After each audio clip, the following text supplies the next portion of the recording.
Jai Hind aspirants, welcome to the session. In today's session, we are going to discuss about a very important topic, or let's say a process in the SSB known as PPDT. जैसा कि most of the candidates को already ये बात पता होनी चाहिए कि अगर आपको सर्विस सिलेक्शन बोर्ड के second, third and fourth day पर रिटेन करना है तो you have to clear the very first day. Now the very first day जो टास्क होते हैं वो दो होते हैं. The first one is OIR and the second one is PPDT. अब PPDT एक ऐसा प्रोसेस है जिसको लेके बहुत सारी मिथ्स भी हैं और कभी कभी कुछ कैंडिडेट इसको प्रॉपरली अंडरस्टैंड नहीं करते, जिसकी वजह से वो स्क्रीन आउट भी हो जाते हैं. तो आज के इस सेशन में we will discuss about picture perception and description test and how to crack it and what kind of things we need to have in it so that we can clear the process. तो जैसे PPDT का full form आपको पता ही होगा. Full form होता है picture perception and discussion test.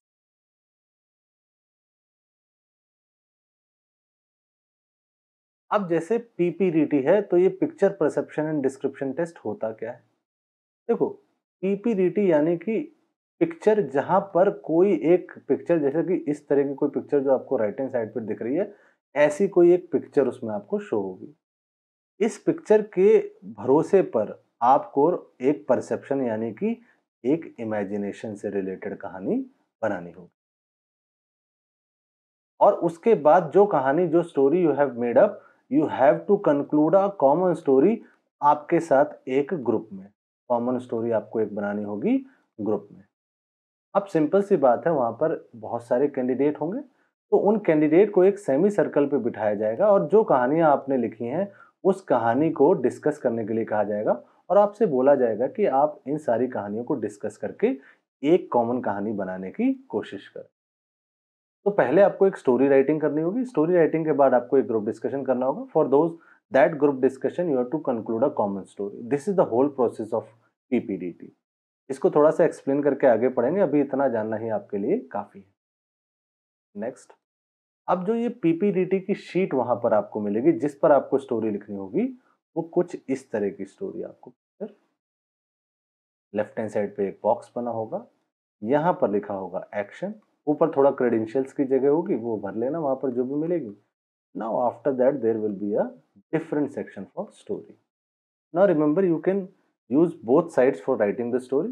It is not mandatory कि आप यहीं स्टोरी खत्म करो. If you have enough amount of time you can write it on the either side of the sheet also. Now इस format को बताने की जरूरत मुझे इसलिए पड़ रही है क्योंकि जो बॉक्स है ना, ये बॉक्स काफी इंपॉर्टेंट है. क्योंकि इस बॉक्स में आपको कोई भी जो भी कोई स्टोरी लिखोगे तो उसका एक सेंटर कैरेक्टर होगा. उस सेंटर कैरेक्टर को आपको इंसर्कल करना है. इंसर्कल करने के बाद उसके अंदर आपको तीन चीजें लिखनी है. उसका जेंडर क्या है, उसका मूड क्या है और उसकी एज क्या है. ये तीन चीजें आपको उस इंसर्कल के अंदर लिखनी है. फॉर एग्जाम्पल, अगर दिस पिक्चर में ये जो लेफ्ट, ये जो धुंधला से ये वाला करेक्टर है, अगर ये मेरा सेंटर करेक्टर है तो मैं इसका इंसर्कल यहाँ करूंगा. अगर यहाँ नहीं है तो यहाँ करूंगा. जहां पर भी मेरा सेंटर करेक्टर मुझे दिखता है, अप्रोक्सीमेट लोकेशन पे I have to encircle. Now gender seems to be a very easy thing, right? या तो मेल होगा, या तो फीमेल होगा, या तो अननोन होगा. तो ऑलवेज जेंडर मेल या फीमेल में से ही चूज कीजिए. मूड पॉजिटिव होगा, नेगेटिव होगा, न्यूट्रल होगा. तो न्यूट्रल तो कोई दुनिया में नहीं होता, तो पॉजिटिव नेगेटिव में से ही मूड चूज कीजिए. एज आपकी 25, 50, जो भी आप परसेप्ट कर सकते हो वो आपको लिखें. यहाँ पर मेन जो प्रॉब्लम है वो मूड में आती है. तो व्हाट इज पॉजिटिव और नेगेटिव मूड? अब मोस्ट ऑफ द कैंडिडेट इस बात पे फंसे होते हैं कि पॉजिटिव वो चीज जो सही हो, नेगेटिव वो चीज जो गलत हो. इस बात पर नहीं जाना है. फॉर एग्जाम्पल, अगर मैंने एक स्टोरी बनाई और उस स्टोरी में a women is crying because, a women is crying, उसके पीछे रीजन क्या? Because her son died. ठीक? तो अगर शी इज क्राइंग तो she is in a positive mood और नेगेटिव मूड. तो आपने कहा sir she is in a negative mood because she is crying. Okay. अगर यही वुमेन क्राई की जगह लाफ कर रही होती सेम सिचुएशन पे, तो भी ये नेगेटिव मूड में होती. तो सिचुएशन पे तो डिपेंड ही नहीं कर रहा. तो मैं यहाँ समझाना क्या चाहता हूँ कि अगर वुमेन रो रही है बिकॉज उसका सन हैज बीन डाइड, तो वो पॉजिटिव मूड में, क्योंकि वो सिचुएशन के अकॉर्डिंग काम कर रही है। अगर कोई सिचुएशन के अकॉर्डिंग काम कर रहा है तो पॉजिटिव मूड में, अगर सिचुएशन के अकॉर्डिंग काम नहीं कर रहा तो नेगेटिव मूड में। इस बात को ध्यान रखना। तो whatever story you are writing, if you created a scenario in which the person who is your center character is doing the work according to the circumstances, you have to put down the mood as a positive mood. और अगर वो circumstances के according काम नहीं कर रहा तो negative mood ही होगा। तो फॉर एग्जाम्पल, अगर किसी का रिजल्ट आया है और बहुत अच्छा है, he is in happy mood, तो वो पॉजिटिव मूड में होगा। बट अगर किसी का रिजल्ट अच्छा आया और वो रो रहा है तो वो नेगेटिव मूड में होगा, क्योंकि ये उसके सिचुएशन के अकॉर्डिंग काम नहीं कर रहा है। तो ये पॉजिटिव नेगेटिव का फंडा याद रखना। Okay, now talking about the process. सबसे पहले 30 सेकेंड्स के लिए पिक्चर शो होगी। जैसे ब्लड पिक्चर दिख रही है इस तरह से। आफ्टर दैट 4 मिनट्स मिलेंगे स्टोरी राइटिंग के लिए।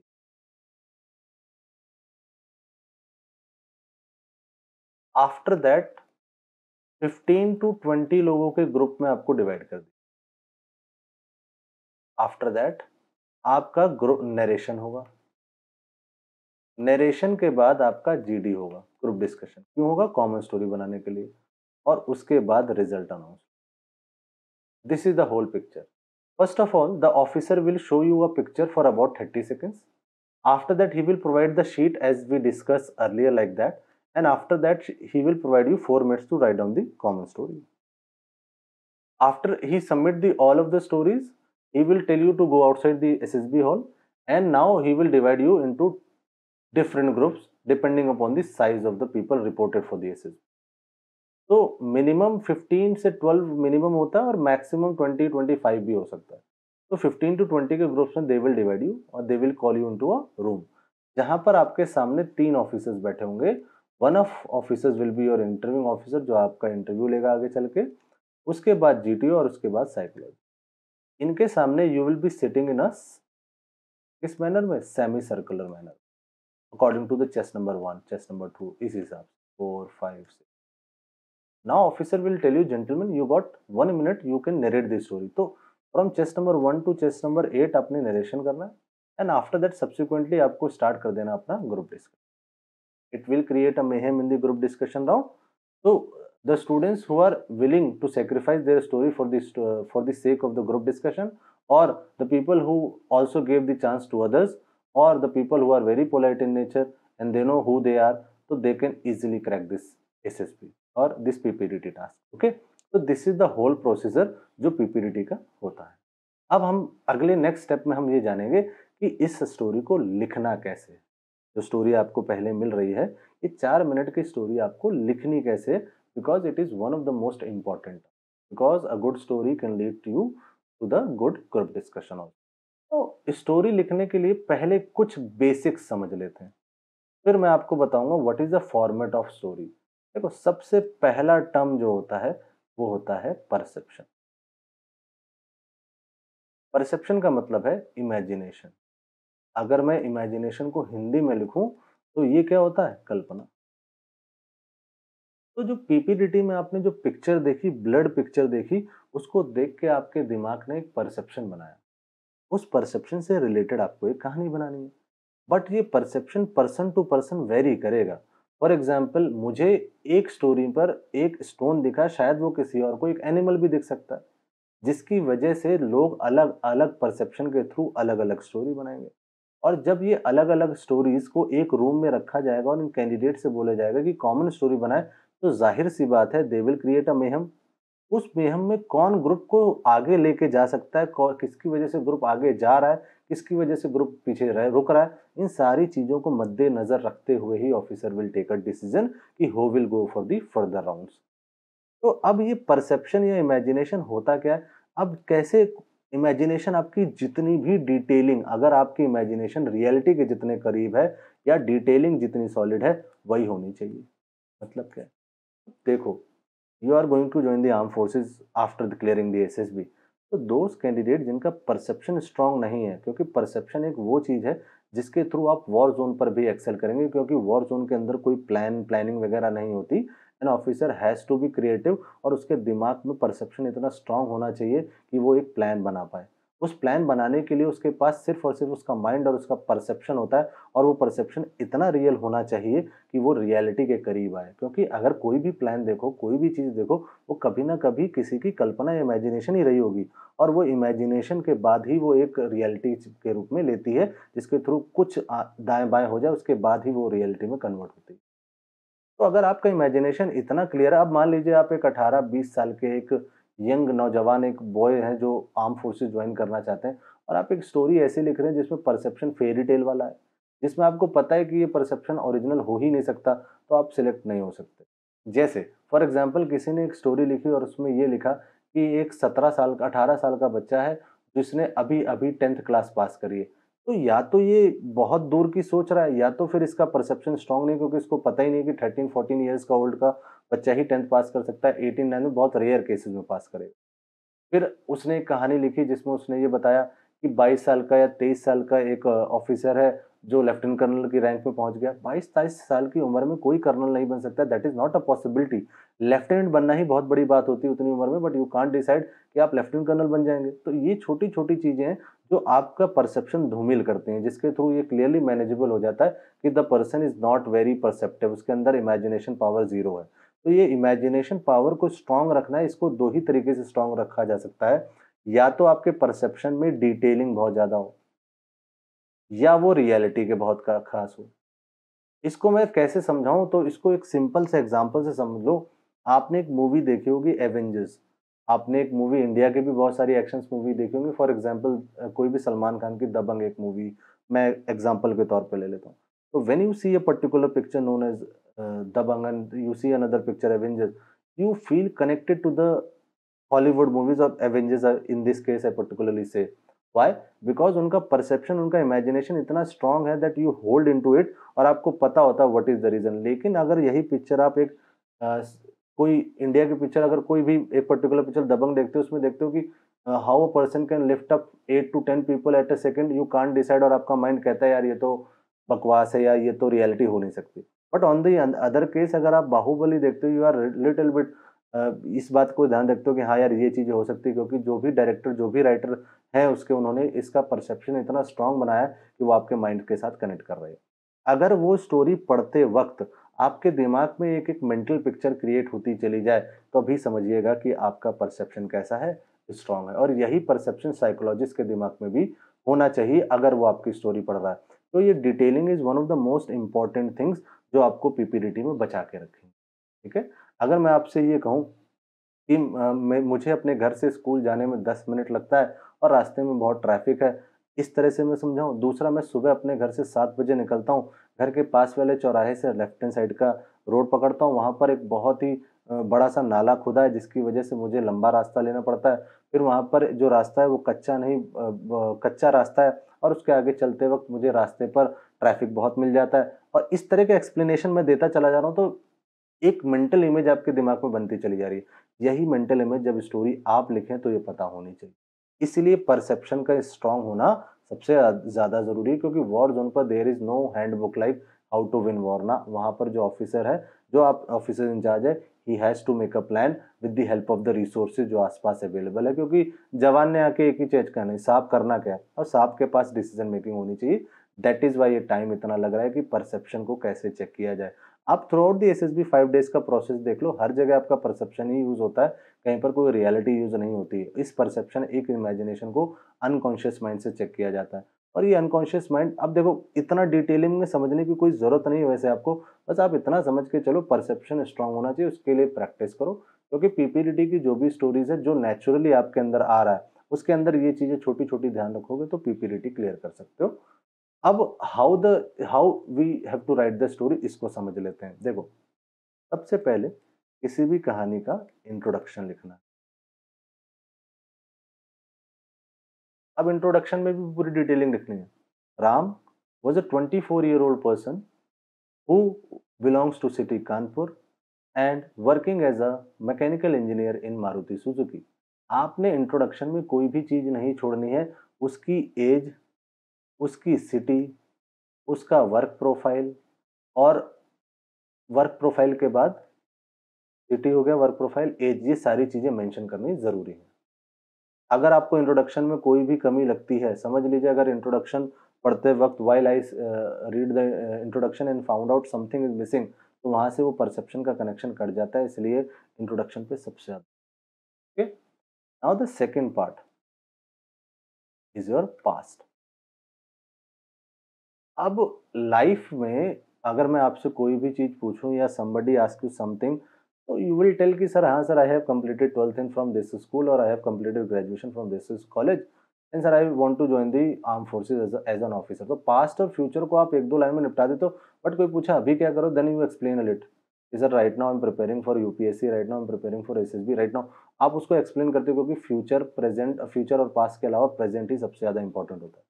क्योंकि पास्ट गुजर चुका है, फ्यूचर अनप्रेडिक्टेबल है, लेकिन प्रेजेंट सबसे ज़्यादा इंपॉर्टेंट है क्योंकि ये रन कर रहा है। तो प्रेजेंट को हमेशा 2 से ज़्यादा लाइनें नहीं देनी, 2 से 3 लाइनें दे सकते हो, लेकिन मैक्सिमम कोशिश करो 2 ही लाइन दो। उसके बाद उसका प्रेजेंट, प्रेजेंट को सबसे ज़्यादा लाइन दो, मतलब 4 से 5 लाइनें प्रेजेंट की होनी चाहिए। उसके बाद फ्यूचर को फिर से 2 लाइनें दो, ठीक है? तो अगर मैं तुमको सिंपल सी भाषा में समझाऊँ तो पास्ट के लिए how he reach to the situation, how he reach to the situation, what is happening, अभी क्या हो रहा है पिक्चर में, व्हाट विल हैपन, अभी आगे क्या होगा पिक्चर में। All these 3 questions will be answered in the PPDT. Okay, so how to write a story? First of all, you have to introduce the center character. After that, what led to the situation? Now, what is happening in the picture and what will happen on the picture? All these 3 points should be taken care of while writing a good PPT. Okay, I hope you understood it well. Now, moving on to the next situation. Now, I told you how to write the story. What is the perception? Now, you have to decide कि हमको सोचना कैसे है story में। तो इसका बड़ा simple सा फंडा समझाता हूँ। सबसे पहले सेंटर कैरेक्टर को एक रोल देना है, रोल के बाद उस सेंटर कैरेक्टर को एक रिस्पॉन्सिबिलिटी देनी है और रिस्पॉन्सिबिलिटी के बाद ही एक्ट कराना है। इसको मैं अभी कहानियों में एग्जाम्पल के थ्रू समझाऊंगा, अब समझो तुम इस। फॉर एग्जाम्पल, आपने गांव में एक कहानी बनाई जिसमें एक विलेज में पानी नहीं आ रहा है, तो you made a centre character Ramesh and Ramesh decided to dig a well in the house with well in the village, and he dig the well, and after that everyone was happy and they are getting water. This is a wrong story. Why? Who gave the responsibility to Ramesh that he has to dig the well? क्यों? क्योंकि ये तो responsibility गांव के मुखिया की है ना। अगर हम सेंटर कैरेक्टर को गांव का मुखिया बना दे या हेड ऑफ द विलेज बना दे, कहानी पूरी सही हो जाएगी। तो you have to create a head of the village so that the role could be justified by the responsibility. अब कोई आम इंसान नहीं करेगा। आप सिंपल सी बात समझो, अगर आपके घर में पानी आ रहा है ना, तो दैट्स फाइन, पड़ोस के घर में पानी आ रहा है नहीं आ रहा है इससे मतलब नहीं होना चाहिए। एनजीओ एनजीओ या समाज सेवा ना करो, properly arm forces, we are, our army is very professional. जो वर्क एथिक्स आर्मी के वो बड़े स्ट्रांग है। तो उस वर्क एथिक को फॉलो करने के लिए रोल की अहमियत समझो इस चीज को। फॉर एग्जाम्पल, अगर दूसरी कहानी आपने बनाई कि एक स्टूडेंट है, वो हर रोज स्कूल जाता है, उसने देखा रास्ते में गड्ढे भरे हैं, उसने तुरंत उस नगर पालिका को कॉल किया, ये किया नहीं, this is a wrong story. This is not the responsibility of student. Student की रिस्पॉन्सिबिलिटी सिंपल सी है, उसको अपनी पढ़ाई करने, अच्छे मार्क्स लाने। गड्ढे भरने की जिम्मेदारी नगर पालिका की है, डीएम की। दौरे पे डीएम आ रहा है या नगर पालिका की कोई रिपोर्ट आ रही है, वहां से वो कर रहे हैं। तो रिस्पॉन्सिबिलिटी के साथ ही काम करो। ऐसा नहीं कि कोई अपने रोल से निकल के बाहर कहानी बनाने लगा। अगर ये स्टोरी बनेंगी तो ये कहानियां हमेशा गलत होंगी। यार यही तो कॉमन सेंस है। अब मान लो किसी एक बंदा है, एक स्टोरी में दिखाया गया कि someone is snatching someone's chain, और पीछे एक सेंटर कैरेक्टर हमारा खड़ा है, तुमने उस सेंटर कैरेक्टर को दौड़ाया, उसको बचा लिया, that is very good story.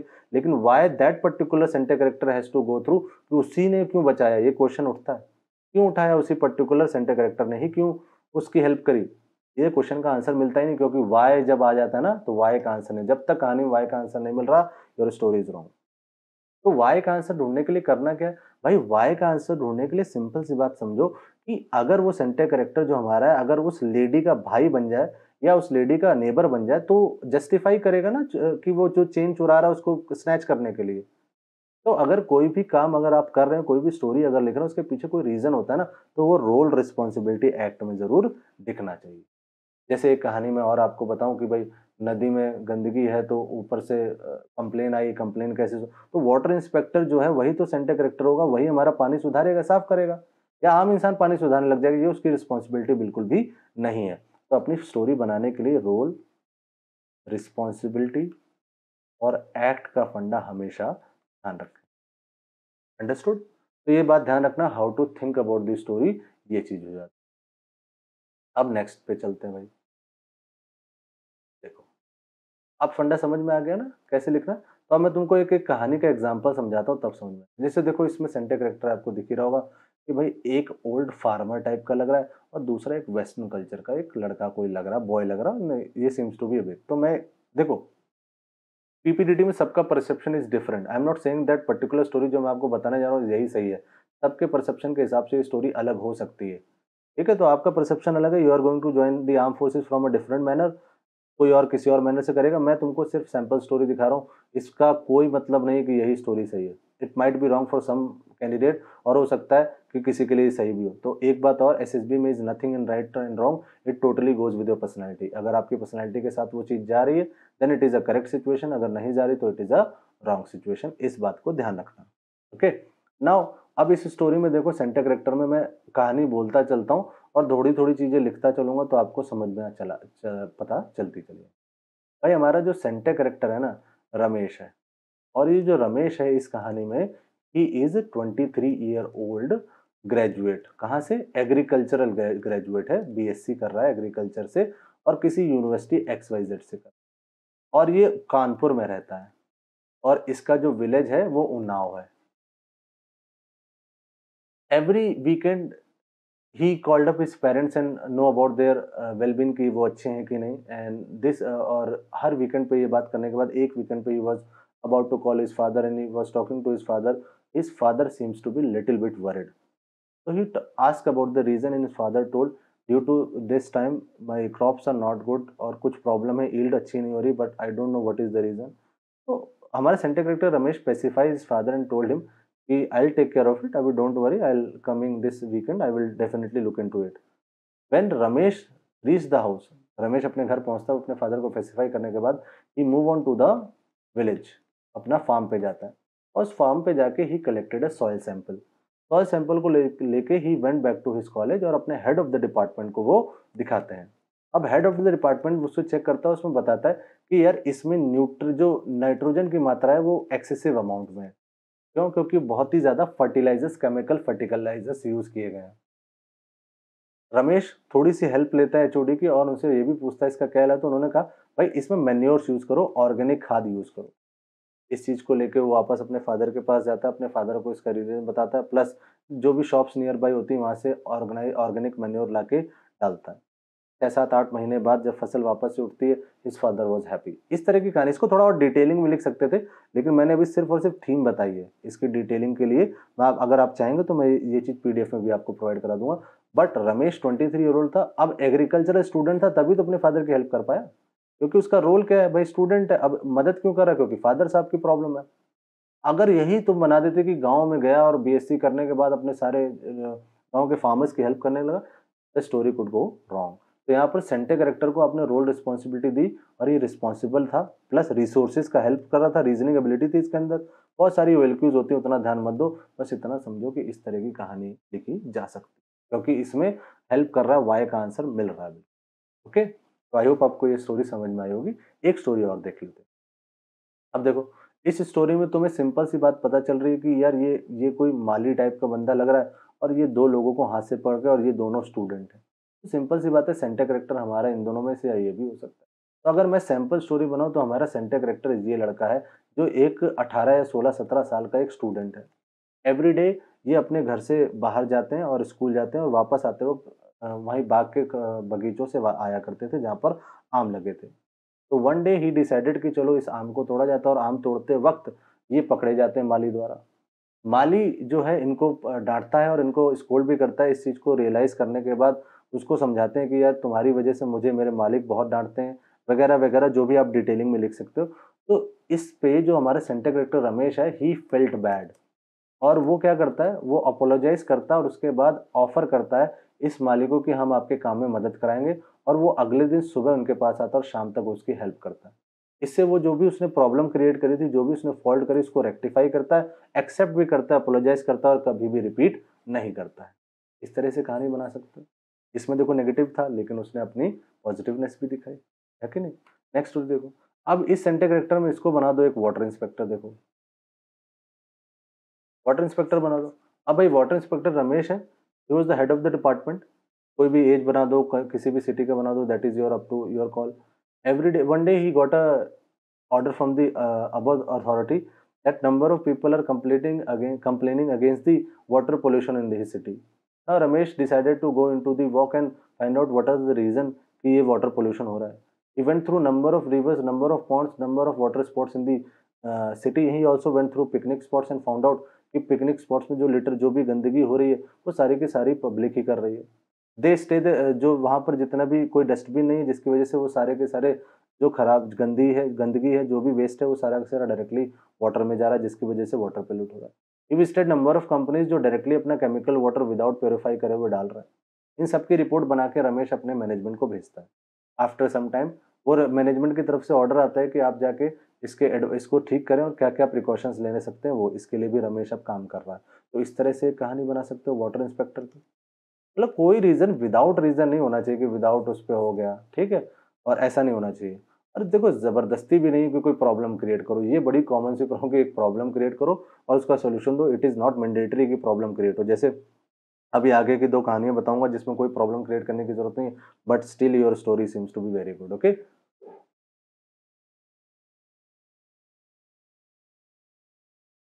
अच्छा देखो, इस वाली स्टोरी में सिंपल सा दिख रहा है कि एक सेंटर कैरेक्टर है, ही सिटिंग, और दो लोग खड़े हैं, ठीक है। तो सिंपल सी बात है, अगर एक स्कूल के हो तो अगर तुम below India national defence academy या कोई भी ऐसी अंडर ग्रेजुएट 12th के बाद की एंट्री को फॉलो कर रहे हो, then your story suppose to be school के लेवल की होगी। बट अगर आप ग्रेजुएट हैं तो आपकी स्टोरी जॉब से रिलेटेड होगी, since you are mature enough to write the story like that. अब देखो भाई, सेंटर कैरेक्टर हमारा रमेश है, वो 28 साल का 24 साल का है। भाई उसको जॉब चाहिए। जॉब क्यों चाहिए? क्योंकि भाई ग्रेजुएशन कंप्लीट हो गया है, तो कॉलेज में प्लेसमेंट नहीं हुई, पेंडेमिक था जिसकी वजह से कॉलेज में प्लेसमेंट नहीं हुई। उसके बाद ही visit applied from number of companies, और उसने कहाँ कहाँ अप्लाई किया, उसने ऑफलाइन भी अप्लाई किया, ऑनलाइन भी अप्लाई किया। ऑफलाइन से कॉल आया, वो एक बार ऑफलाइन कंपनी में गया, वहाँ पर जो जनरल मैनेजर था उससे मिला। जनरल मैनेजर ने उसको चेक करने के लिए कुछ फॉल्टी मशीन्स दी, उसने तुरंत ठीक कर ली। ठीक करने के बाद रमेश वॉज इम्प्रेस, जिसके बाद से उसको जॉब मिल गई। इस तरह से डिटेलिंग से लिखना है ये, मैं सिर्फ थीम बता रहा हूँ, इसको डिटेलिंग से लिखोगे तो स्टोरी अच्छी हो जाएगी। ठीक, अब देखो ये जो स्टोरी लास्ट वाली ना, it is a very common story. इसमें एक बंदा सामने खड़ा हुआ, सिंपल सी बात है, एक जॉब इंटरव्यू की कहानी बना। अब इस जॉब इंटरव्यू की कहानी पर क्या, देखो इसमें कोई प्रॉब्लम तो है नहीं, तो ये प्रॉब्लम क्रिएट करना जबरदस्ती, it is a very wrong thing to do. जो भी स्टोरी तुमसे कहे वही करो। अब ये स्टोरी कोई सज रहा धज रहा, तो या तो इंटरव्यू के लिए जा रहा होगा या तो शादी वादी में जा रहा होगा।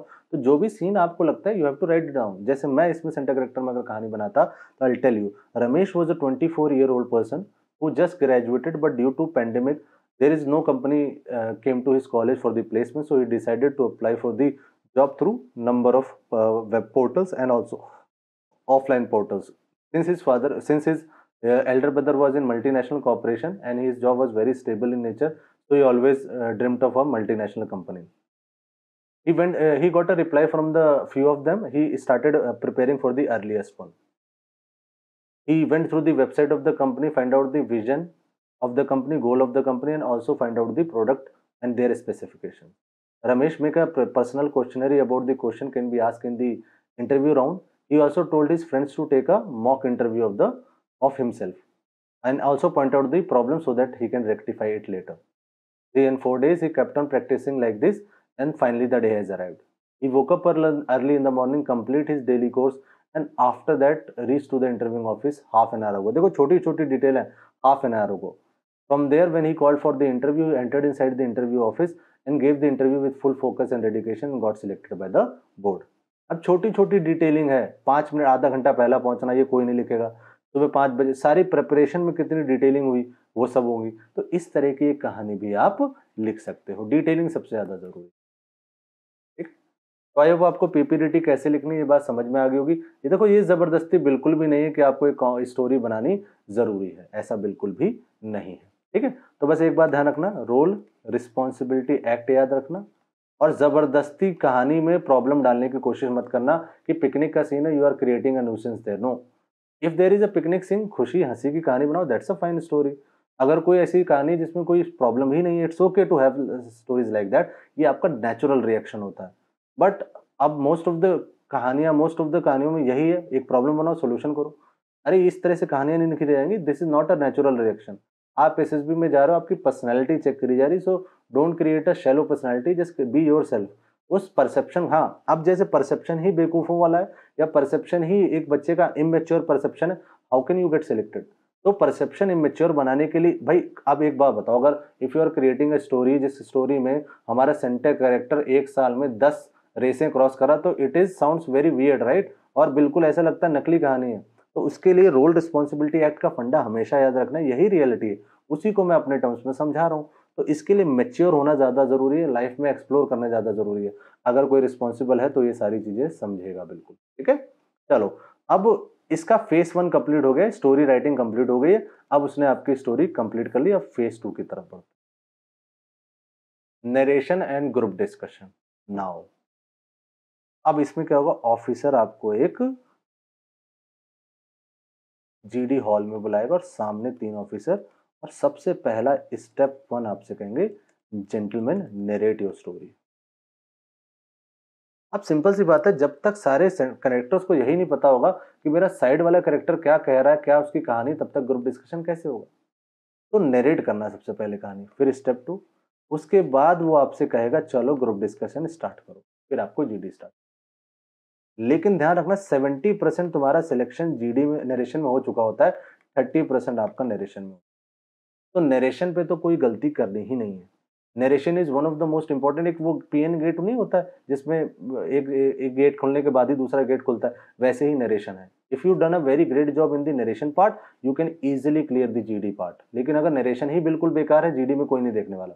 तो create a impact on the narration point, first. Second, while narrating your story, जो ऑफिसर वहां पर बैठा है वो क्लियरली आपसे कहेगा, gentleman first of all you have to narrate the story to the group, don't look towards me. वो आपसे क्लियरली कहेगा डोंट लुक टुवर्ड्स मी, तो इसका मतलब है while narrating your story you don't have to look towards the officer there. जो वहां पर जो भी ऑफिसर प्रेजेंट उसकी तरफ नहीं देखना है, यही एकमात्र रूल है। तो whenever you are trying to speak in front of the officer, do not make eye contact with him. आप अपना लेफ्ट एंड राइट हेड घुमाते रहिए, but don't look towards the officer, this is the only rule. तो narration एक ऐसी चीज है जिसके बाद आपको ये क्लियरली हो जाता है कि किसकी स्टोरी क्या बनी है। अगर चेस्ट नंबर 1 की स्टोरी और नरेशन है तो आपको कॉन्फिडेंट नरेशन देना है, इतना कॉन्फिडेंट होना चाहिए कि आवाज बिल्कुल क्लियर हो। जैसे in the picture shown to us, I observe there were 3 characters, out of which 2 are male and 1 is female. Their age ranges between 25 to 45 years old and mood seems to be positive. The center character of my story is Ramesh and Lak. इस तरह से आपको story का narration देना, but वो narration इतना strong होना चाहिए सो दैट जो ऑफिसर वहां पर सुन रहा है उसके कान में पड़ते उसको समझ में आ जाना चाहिए that the person who is speaking is very confident. और ये कॉन्फिडेंस ही आपको आगे के जीडी राउंड में दिखाएगा। अगर आप नरेशन में ही ढीले पड़ गए तो देयर आर नो चांसेस, जो चांसेस सिलेक्शन के वो काफी कमजोर हो जाएंगे। अब आ जाते हैं नरेशन के बाद सेकंड पार्ट, ग्रुप डिस्कशन। अब ये जो ग्रुप डिस्कशन का पोर्शन है ना, ये ग्रुप डिस्कशन के पोर्शन में ऑफिसर तुम्हें शुरुआत में जैसे ही बोलेगा भाई स्टार्ट द ग्रुप डिस्कशन, तो सिंपल सी बात है फिश मार्केट होना लाजमी है। लेकिन अब आपको ये पता चल चुका है कि कौन कौन सी क्या क्या कहानियां लोगों ने बनाई हैं। तो अब यार सिंपल सी बात समझो कि जब आप नरेशन और ग्रुप डिस्कशन में, नरेशन में आपको पता चल गया कि चेस्ट नंबर 1 की एज 25 है, चेस्ट नंबर 2 ने 45 दी है, चेस्ट नंबर 3 ने 56 दी है, चेस्ट नंबर 4 ने 40 दी है। तो यार अब सबसे पहला ग्रुप डिस्कशन का जो फोकस होगा वो होगा एज। अब आप ढूंढो कि भाई कब बोलने का टाइम मिलेगा, घसीटो वो टाइम खींचना है। एंड आपको सबसे पहले डिसाइड करना है, gentleman what should be the age, mood and gender of the centre character. तो एज, मूड और जेंडर सेंटर कैरेक्टर का क्या है, एज होनी चाहिए 20 से 50 साल, सीधा ले लो, तो कोई तुम्हारे अगेंस्ट नहीं बोल पाएगा। ठीक, एज के बाद डिसाइड करना है प्रोफेशन क्या है सेंटर कैरेक्टर, ठीक, और उसके बाद डिसाइड करना है कि प्लॉट ऑफ द स्टोरी क्या है, मतलब स्टोरी कैसे कैसे बननी है। ठीक, सबसे पहले क्या डिसाइड करोगे, एज, फिर प्रोफेशन, फिर प्लॉट। ग्रुप डिस्कशन की कोई टेक्निक नहीं है, दुनिया का कोई बंदा आपको ग्रुप डिस्कशन कैसे कराना नहीं कराई जा सकती। It can be learn only with the practice. तो अगर मैं तुमसे कहूँ कि मैं कोई ग्राम बाण दे दूं, या मैं ये कहूँ कि मैं तुम्हें इस वीडियो में कुछ ऐसी बातें बता दूंगा जिसके थ्रू तुम जीडी तुरंत निकालोगे, it is not possible. You have to practise. कैसे प्रैक्टिस करें, अपने दोस्तों को बुलाएं, अकोमुलेट करें, ग्रुप कनेक्ट करें, कहीं से कुछ भी करें, बट प्रैक्टिस करें। ये ये एक वो टेक्निक है। अब एक बात बताओ, एक बी स्क्वायर माइनस 4ac की एक इक्वेशन होती है, जिसमें 2 वेरिएबल फाइंड आउट करने के लिए आपको इतना बड़ा फॉर्मूला लगाना पड़ता है, तो वहाँ पर तो 15 से 20 वेरिएबल्स हैं। कौन-कौन सी सिटी से आ रहा है आई डोंट नो, कौन से बैकग्राउंड से आ रहा है आई डोंट नो। मुझे ये भी नहीं पता कि कौन कितने कोचिंग करके आ रहे हैं, कौन विदाउट कोचिंग करके आ रहे हैं, कौन ऑफिसर्स के बच्चे हैं, कौन विदाउट ऑफिसर्स हैं। इतने सारे वेरिएबल्स के साथ कोई ऐसी टेक्निक क्या बता दे जिसके थ्रू आप जीडी कर ही लें और क्लियर ही कर लें, this is not possible. So what we have to do? You have to practice a lot.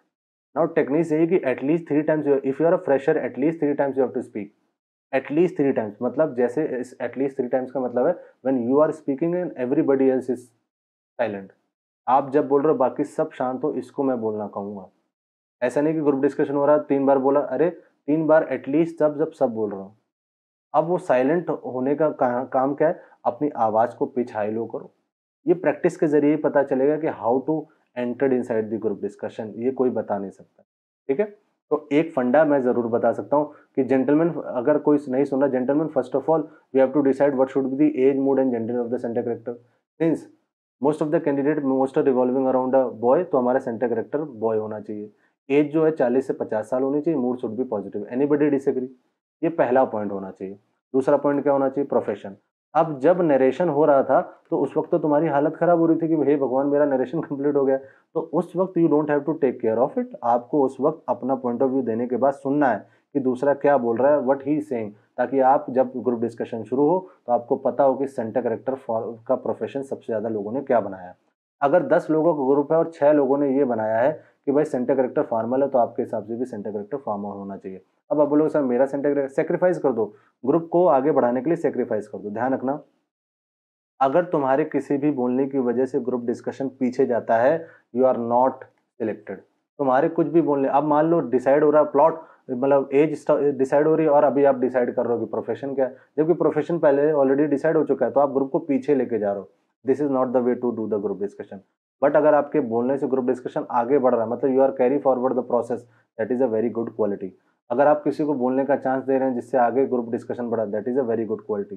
Second, इसको मान लो कभी-कभी 2 लोग कंटिन्यूअसली बोल लेते हैं, तो आप तुरंत रिक्वेस्ट कर लो दूसरे, chest number 3 please I have a good point to make, please let me speak. अगर वो तब भी आपको नहीं बोलने दे रहा तो चुप हो जाइए, अब उसकी गलती है, ये ऑफिसर एसएसएम वहाँ पर देख रहा है। आप इसके बारे में परेशान ना होइए। देखिए, न 100% कम्युनिकेशन में से 7% कम्युनिकेशन वर्बल होता है, बाकी 93% आपका बॉडी लैंग्वेज होता है। अब जब ग्रुप डिस्कशन शुरू होता है ना, the main cheese what officer observe कि स्ट्रेस में तुम्हारा नेचर कैसे बदल रहा है। जब नरेशन होगा, you are sit like this and you are talking like a very gentleman and you are very confident in nature, you are telling everything what to do and what, but when GD happens और you saw the chance that मेरे को बोलने का chance नहीं मिल रहा, suddenly your facial expressions turn into something else. ये problem आ जाती है। जब आपको नरेशन दिया जा रहा था तब तो आप बड़े अच्छे थे, नरेशन के बाद जब स्ट्रेस की सिचुएशन है, यू चेंज योरसेल्फ, बस यहीं से प्रॉब्लम क्रिएट हो जाती है। तो just have a smile on your face, be very confident while narrating the story as well as doing the group discussion। क्योंकि अगर ग्रुप डिस्कशन की कोई टेक्निक होती तो मैं अभी तक बता चुका था, या तो यूट्यूब पे बहुत सारे वीडियोज है जो बता चुके, तो ये ग्रुप डिस्कशन की कोई टेक्निक नहीं, यू हैव टू प्रैक्टिस, यही एकमात्र चीज़ है। क्योंकि जब एक ही रास्ते पर बार बार चलोगे तभी तो समझ पाओगे कहाँ लेफ्ट जाना है, कहाँ राइट जाना है। तो इस बात को समझ के चलिए, ग्रुप डिस्कशन की कोई टेक्निक नहीं है। हाँ, चीज़ें बता सकता हूँ, वो मैंने आपको बता दी, ठीक है। तो आई होप आपको समझ में आया होगा कि क्या कैसे करना है। अब इसके बाद फाइनल वर्डिक्ट समझ लो, ये पीपीटीटी का पूरा प्रोसेस है, ठीक। तो अब सबसे पहले स्टोरी का समझो। स्टोरी का मतलब क्या है कि आपको 4 मिनट के अंदर रोल, रिस्पॉन्सिबिलिटी, एक्ट के साथ कहानी लिखनी है, पहला फंडा। दूसरा, स्टोरी हमेशा पास्ट टेंस में लिखनी है, प्रेजेंट टेंस में कुछ भी नहीं होता, स्टोरी हमेशा पास्ट टेंस में लिखनी है। थर्ड, पास्ट, प्रेजेंट और फ्यूचर ध्यान रखना है। चौथा, इंट्रोडक्शन सबसे ज्यादा ध्यान रखना है, ठीक है। जीडी एंड नरेशन, नरेशन आपका 70% सिलेक्शन करा देता है, बाकी 30% जीडी कराता है। नरेशन की प्रैक्टिस आप कर सकते हैं, उसके लिए आपको जैसे मैंने बताया बोलने का तरीका यही है। ये लाइनें हर स्टोरी में कॉमन होंगी। In the picture shown to us I observe there were n number of characters, out of which x number of characters are female and y number of characters are male. All of them are in their positive mood and my center character was Ramesh. Ramesh was a 24-year-old person who just completed his graduation। इस तरह से अब अपनी पूरी कहानी बोलनी, but आपको confident रहना जरूरी है। तो आज के इस वीडियो में पीपीडीटी के बारे में हमने पूरी डिस्कशन कर ली है। सैंपल स्टोरीज भी मैंने कुछ बता दी हैं। अगर आपको कोई कहानी जो आपने लिखी और आपको लगता है कि सही है या चेक है, तो प्लीज़ नीचे दिए गए हमारे डिस्क्रिप्शन बॉक्स में जो व्हाट्सएप ग्रुप हमने बनाया हो उसमें शेयर करिए। अगर आपको और भी कोई प्रॉब्लम है जिसके थ्रू आपको ये जानना है कि इसका एक एडवांस लेवल या और भी बातें पीपीडीटी के बारे में जानना है, तो हमको मेल ज़रूर कीजिए। हम आपको ज़रूर डेफ़िनेटली कॉल करेंगे ताकि हम आपकी हेल्प कर। ओके, आई होप आपको आज के इस वीडियो में पीपीडीटी के बारे में थोड़ी-सी भी इन्फॉर्मेशन मिली होगी। और अगर आपको ये वीडियो अच्छा लगा तो प्लीज़ चैनल को सब्सक्राइब करें। और आज का वीडियो मैं यहीं ख़त्म करता हूँ और मैं आपसे कहता हूँ जय हिंद।